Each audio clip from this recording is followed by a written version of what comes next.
நுவரெலியா வலப்பனை பகுதியில் பிரஜைகள் முன்னணி வீடு வீடாக சென்று தேர்தல் பிரசார நடவடிக்கையில் ஈடுபட்டிருந்த சந்தர்ப்பத்தில் அதற்கு சிலர் இடையூறு விளைவித்துள்ளனர். அமைச்சர் பி திகாம்பரத்தின் உறவினர் ஒருவரின் தலைமையிலான குழுவினரே இவ்வாறு இடையூறு விளைவித்ததாக சம்பவத்தை நேரில் கண்ட மக்கள் தெரிவித்தனர்.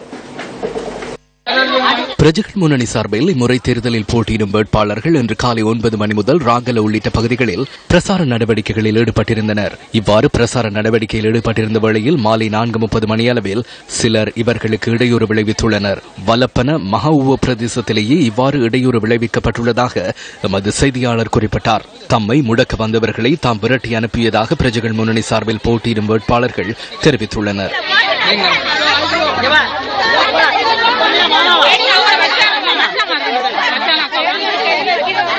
மலையக பிரஜைகள் முன்னணியில வேட்பாளராக இருக்கிறேன். எனக்கு பேர் கௌரி. எனக்காக இன்னைக்கு மாவோயாவுக்கு போன எனது மகளிர் அணிகளை திகாம்பரத்தோட அக்காக கருணாநிதி தினேஷ்ங்கிறவர் விக்கெட் கம்பால அடிக்க வந்திருக்காரு. ஒரு பெண்களை அடிக்கிற அளவுக்கு நாங்க அப்படி என்ன செஞ்சோம்? நாங்க உங்களுக்கு ஓட்டு கொடுத்து நாங்க உங்களை பார்லமெண்ட் அனுப்பின எங்களுக்காக ஓட்டு கேட்க வந்த எங்க மகளிர் அணிய அவரை அடிக்க வாராரு. இது தவறு தானே?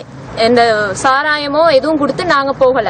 எங்க கிட்ட ஒரு போட்டோ இல்ல. எங்களுக்காக நாங்களா போய்தான் வாய் மூலமா எங்களுக்காக இவங்க இந்த ஓட்டு கேட்க போறாங்க. இப்படி செய்யறது சரியான தவறு. மலையகத்தில் மாற்றம் ஒன்றை ஏற்படுத்துவதற்காக முன்வந்துள்ள பெண்களை எவராலும் ஒடுக்க முடியாது எனவும் இன்று இடம்பெற்ற இந்த சம்பவம் தொடர்பில் தாம் வெட்கப்படுவதாகவும் வேட்பாளர்கள் குறிப்பிட்டுள்ளனர். தோட்ட தொழிலாளிகள் கஷ்டப்படுறோம். ஆனா இதுவரையிலும் சரியான முறையில ஒரு முடிவா ஒரு நல்ல நன்மையா தோட்ட தொழிலாளிக்கு இதுவரையிலும் கிடைக்கல. எங்களுடைய மலையகத்துல எங்களுடைய லைத்துல ஒரு பெண்மணி அவங்க போய் இந்த பார்லிமெண்ட்ல போய் குந்தினாங்கன்னு சொன்னா அவங்க எப்படியுமே எங்களுடைய பத்தி தோட்ட தொழிலாளியை பத்தி நல்ல முறையில கதைப்பாங்க. எங்களுக்கு ஏதோ ஒரு நல்ல ஒரு சலுகை எடுத்து கொடுப்பாங்கன்னு நாங்க எதிர்பார்க்கிறோம். முக்கியமா இந்த தோட்ட தொழிலாளர் பெண்கள் பார்லிமெண்ட்டுக்கு போய் ஆகணும். எங்களோட மாச அளவு இதெல்லாம் செஞ்சு கொடுத்து எங்களோட படிச்ச பிள்ளைகளுக்கும் நல்ல ஒரு தொழிலை கொடுத்து தொழில் வாய்ப்பு கொடுத்து எதுவும் செய்வீங்கன்னு சொல்லி நம்பிக்கையில தான் நாங்க எதிர்பார்த்துக்கிட்டு இருக்கிறோம். எங்களோட சின்ன பிள்ளைகள்ட்ட எதிர்காலம் சரி நீ நல்ல நிலைமையில போகணும் அப்படின்னு சொல்லி தான் நாங்க எங்களோட எதிர்பார்ப்போட கதைக்கிறோம். நாங்க தோட்ட தொழிலாளருக்கு கொடுக்குறோம்.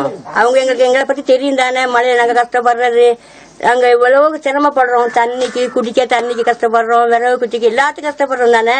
அப்ப அவங்களுக்கு தெரியும் தானே. தோட்ட தொழிலாளருக்கு கொடுத்தா தெரியும் மக்களுக்கு இவ்வளவு கஷ்டம் இருக்கு, ஏதாச்சும் ஒண்ணு செய்வாங்க.